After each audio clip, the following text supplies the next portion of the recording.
All right, let's dive into this deep dive you wanted to do today.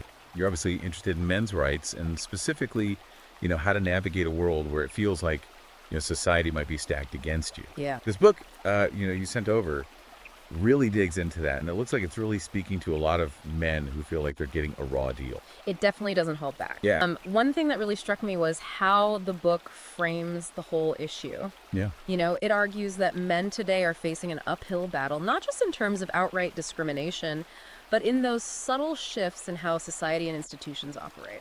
Okay, so break that down for me a little. Yeah. What do you mean by these subtle shifts? Well, let's take the workplace as an example. Sure. The book argues that these diversity initiatives, while they sound positive on the surface, can actually put men at a disadvantage, especially white men. It claims that these programs can basically become like quota systems where men are passed over for promotions or opportunities, even if they are, more qualified on paper. That's an interesting perspective that you don't often hear in mainstream discussions about equality. Yeah, for sure. I mean, is this book making you rethink some of your own assumptions about things? It's definitely challenging conventional thinking. Yeah. And it's not just limited to the workplace. Okay. It also goes into education, claiming that policies influenced by feminism have led to a decline in how boys are doing academically. It even cites Sweden as an example, where boys are now 50% more likely to fail in school than girls. 50%? Wow, that's a pretty stark statistic. It is. Is the book saying that feminism is entirely to blame for this, or are there other things going on? It's not saying feminism is the sole cause. Okay. But it does argue that some policies aimed at empowering girls have unintentionally created a learning environment that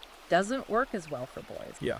For example, it claims that some teaching methods might be more suited to how girls learn, leaving boys feeling left out and falling behind. So it's not about taking away opportunities from girls, but recognizing that boys might need a different approach to thrive in education. Exactly. The book is pushing for a more, nuanced understanding of how gender differences play out in education and moving away from this one-size-fits-all approach. Okay, now things get really interesting when the book dives into the legal system, specifically family court.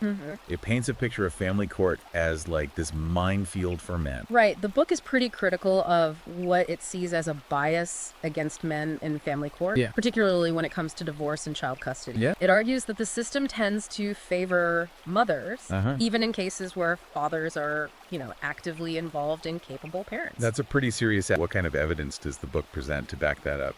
Well, it points to a number of things, including this thing called the tender years doctrine, which is this outdated legal principle that assumes young children are automatically better off with their mothers, regardless of the father's capability. It also criticizes no-fault divorce laws, arguing that they've made it easier for women to initiate divorce without consequences, leaving men feeling powerless and vulnerable. So basically, the book is saying that men are going into family court already at a disadvantage, both legally and emotional. That's the main argument. Okay. And it goes beyond custody battles, too. The book highlights the financial burden that divorce often puts on men, with alimony and child support payments that can be crushing, even if they're determined fairly.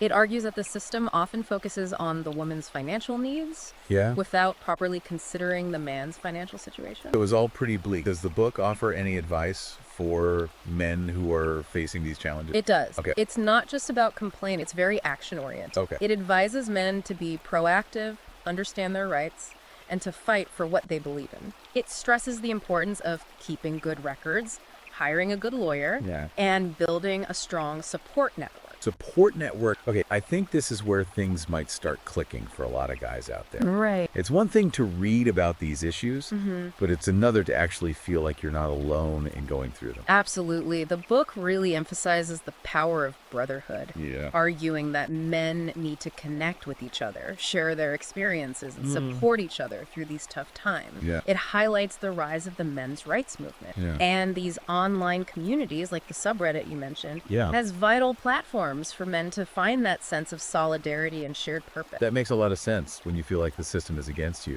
Finding a community that gets what you're going through can be incredibly empowering. It can. It's like having a band of brothers to stand with you in the trenches. Exactly. The book drives home the point that men are stronger together, that by sharing their stories and supporting each other, they can overcome these challenges and build a better future for themselves and future generations. Now, I'm curious about this idea of reclaiming masculinity that the book talks about. Okay. It sounds like it's pushing back against that whole toxic masculinity thing we hear so much about. You're right. The book completely rejects the concept of toxic masculinity. Okay. It argues that it's a feminist idea designed to make traditional male traits seem bad and to shame men for just being men. It argues that qualities like strength, assertiveness, even risk-taking aren't inherently negative, but are essential for men to succeed and contribute to society. So it's not about denying that some male behaviors can be harmful, right? No. It's about recognizing that there are also good aspects to traditional masculinity worth preserving. Exactly. The book argues that men need to reclaim these positive aspects, to embrace their masculinity without shame or apology, and to channel their energy in positive ways. It's interesting that the book even uses the term warrior mentality in a positive light. Yeah. That's a term that often gets thrown around negatively, but the book seems to be reframing it as a mindset of resilience and strategic thinking that men can use to overcome obstacles. Exactly. It's about embracing that warrior's strength and but channeling it towards goals like building a successful career, protecting their family, or contributing to their community.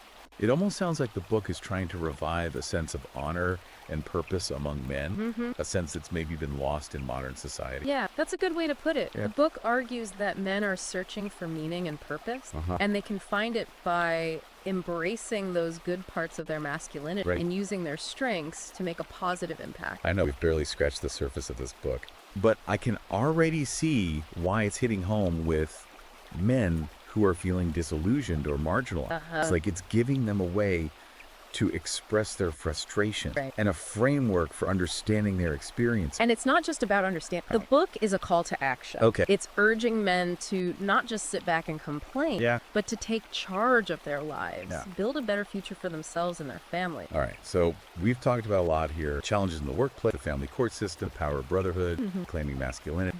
It feels like we're just getting started, though. There's so much more to uncover here. There is, definitely. Okay, well, buckle up, everyone. Yeah. We're going in deep. We are. Let's get back to that idea of the gynocracy you brought up. Yeah, okay. It's a term you hear a lot in men's rights discussions. And this book really dives deep into it. I think it's something that a lot of men in our audience are wrestling with. This idea that society has shifted to favor women, often at the expense of men. The book argues that you can see this shift towards a gynocracy in all sorts of places in society. Like it talks about hiring practices where women might be given preferential treatment, even if a man is equally or even more qualified. Yeah, I can see how that would be frustrating, especially when you're competing for jobs. But isn't that just trying to balance things out after, you know, centuries of men dominating the workforce? The book acknowledges that there's historical inequality for sure, but it says the pendulum has swung too far in the other direction. It claims men are now facing a new kind of discrimination, one that's often disguised as progress. So it's not about denying that women have faced discrimination, right? It's about recognizing that the solutions may have created new problems for men. That's the point. The book wants a more balanced approach, one that acknowledges the needs and challenges of both genders. It even talks about benevolent sexism. Benevolent sexism, where actions that seem positive towards women actually reinforce traditional gender roles and undermine true equality. Give me an example of what the book considers benevolent sexism. Well, think about things like expecting men to always pay for dates. Or to give up their seats for women on the bus or train. These gestures might seem polite on the surface, but the book argues they keep this idea going that women are weaker or more dependent on men. That's interesting. I never thought of it that way. Yeah. It's like these chivalrous acts, even if they're well-intentioned, could actually be part of the problem. That's the argument. The book says true equality means treating men and women as equals in everything, not just jobs or legal matters. Let's move on to another controversial topic the book brings up. The marriage strike. I know a lot of men in our audience are choosing not to get married, and this book seems to be validating their concern. The book presents the marriage strike as a logical response to the risks and disadvantages of marriage for men. It argues that men are hesitant to get married because they see it as a potential trap that could lead to financial ruin, emotional distress, and even losing their kids in a divorce. So it's not that men don't want love or family, right? They're just afraid of what could happen if things go sour. Exactly. That's a really important point.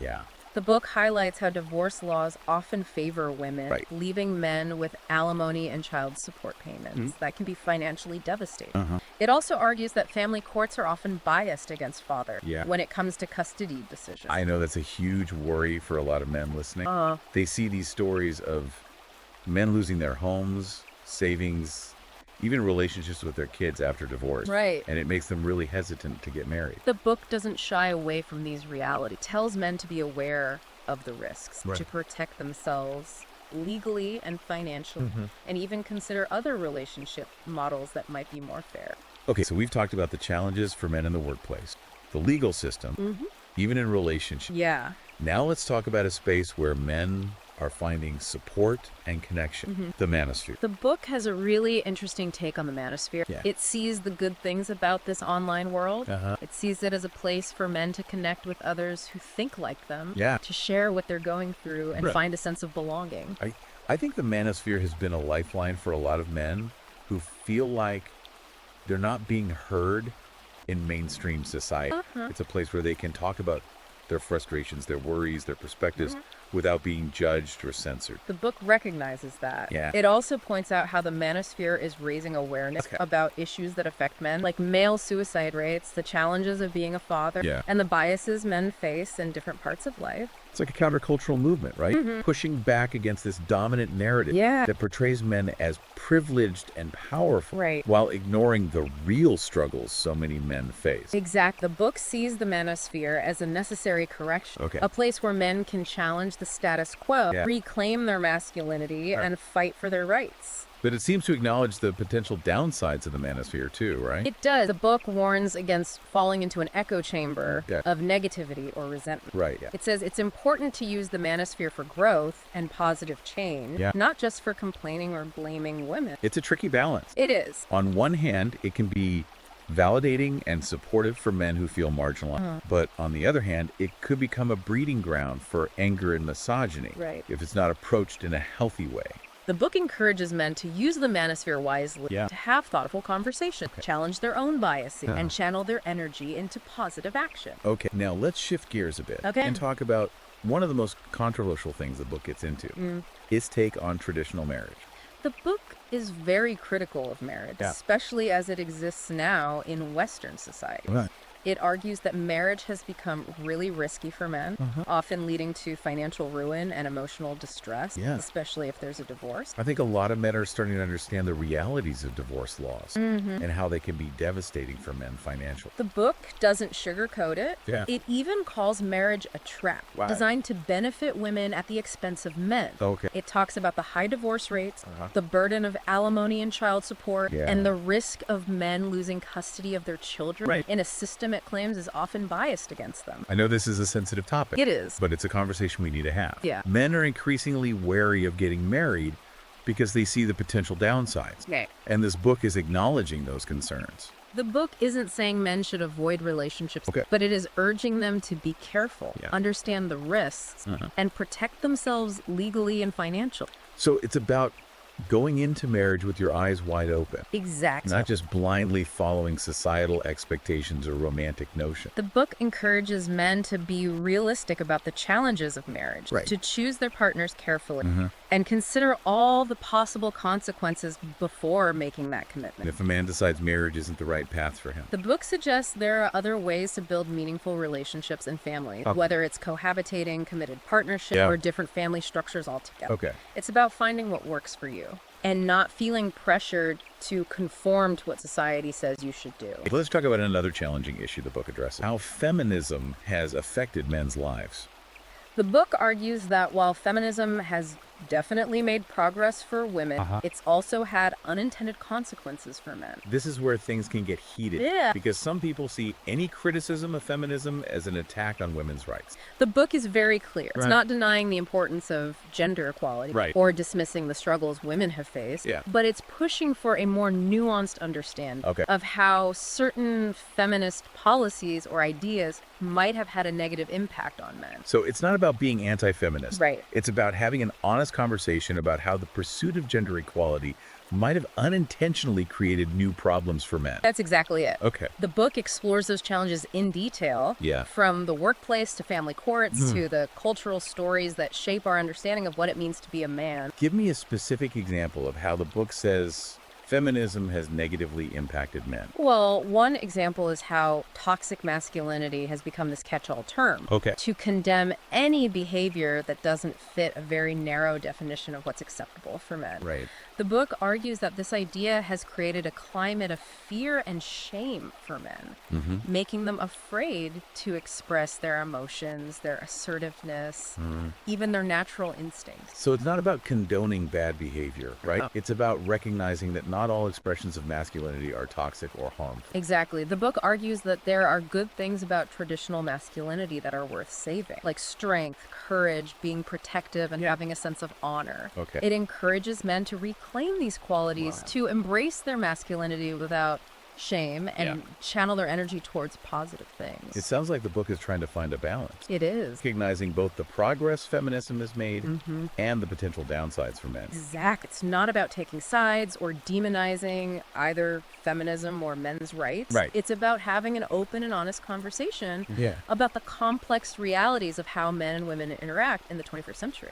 And it's about finding solutions that work for everybody, right? That promote true equality and create a society where both men and women can thrive. This section of the book really resonated with me. It talks about men's mental health. Something that's often ignored or stigmatized. It's true. Men are often told to just man up and bottle up their feelings, which can have really bad consequences. The book argues that men are facing a mental health crisis, driven by pressure from society, unrealistic expectations, and a lack of support.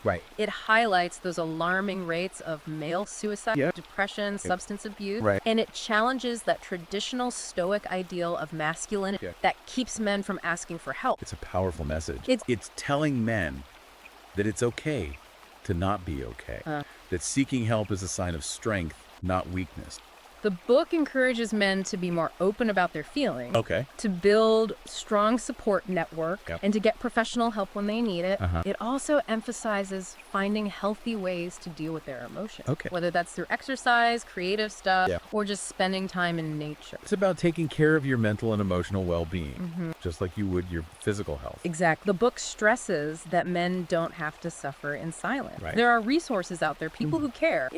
And there's hope for healing and recovery. I'm seeing a pattern here. This book isn't just about pointing out the problem. No. It's about giving men the tools to find solutions, to take charge of their lives and create a better future for themselves. Absolutely. And that brings us to another key idea in the book, the red pill. The red pill. It's a metaphor from the movie The Matrix. It represents choosing to see the world as it really is, even if that reality is tough or unpleasant. I think most of our listeners are familiar with the red pill idea.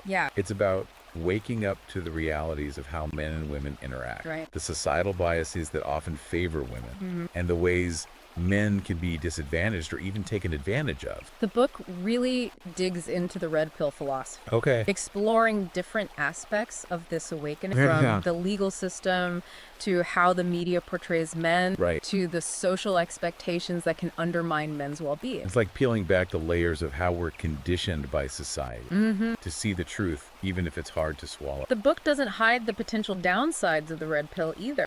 It acknowledges that some men can become angry or resentful, even misogynistic after taking the red pill. It's easy to fall into a victim mentality. It is. Or to blame women for all of men's problems. The book warns against that. It says it's important to use the red pill for positive change, not as an excuse to dwell on negativity or attack others. It encourages men to channel their energy constructively, to use their new awareness to improve their own lives, and to fight for a more fair and just society.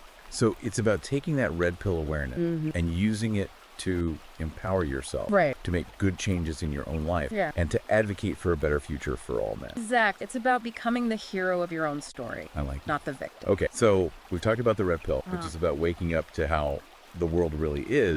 But what about the blue pill? What does the book say about that? In this book, the blue pill represents choosing to stay ignorant, to live in this blissful state of not knowing. It's the comfort of believing the world is fair, that men and women are treated equally, and that if you work hard and follow the rules, you'll be fine. The book argues that the blue pill is a dangerous illusion, one that traps men in a cycle of denial and self-sabotage. It says that men who hold on to the blue pill are often blind to the ways they're being disadvantaged, exploited, even manipulated. It's like living in a fantasy world where you're unaware of the forces working against you. The book encourages men to reject the blue pill, to face the truth, no matter how uncomfortable it is, and use that knowledge to empower themselves. So it's a call to wake up, see the world clearly, and take control of your own destiny. Exactly. The book offers a path to liberation, a way for men to break free from that blue pill illusion and embrace a more authentic and empowering way of being a man. It encourages men to become aware of how they've been conditioned, to challenge those limiting beliefs, and create a new set of values that align with their true selves. It's a journey of self-discovery. Right. It is. Shedding those layers of social programming and embracing your true potential.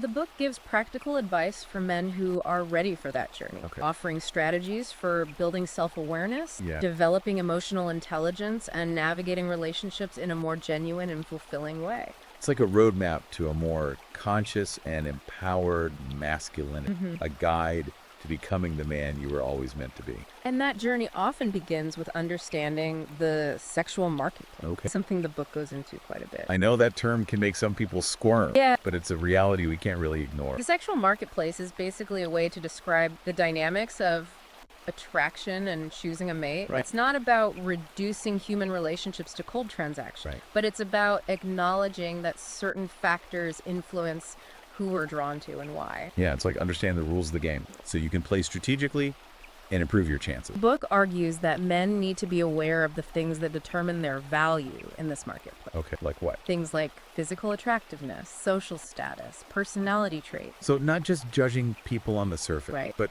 understanding what drives attraction and mate selection.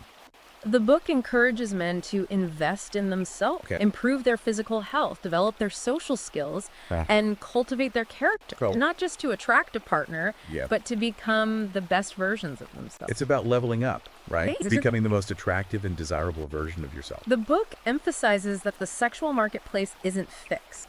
A man's value can change over time based on his actions, achievements, even personal growth. So it's a message of empowerment. It is. Telling men they're not stuck where they are. They can improve their standing by working on themselves and becoming their best selves.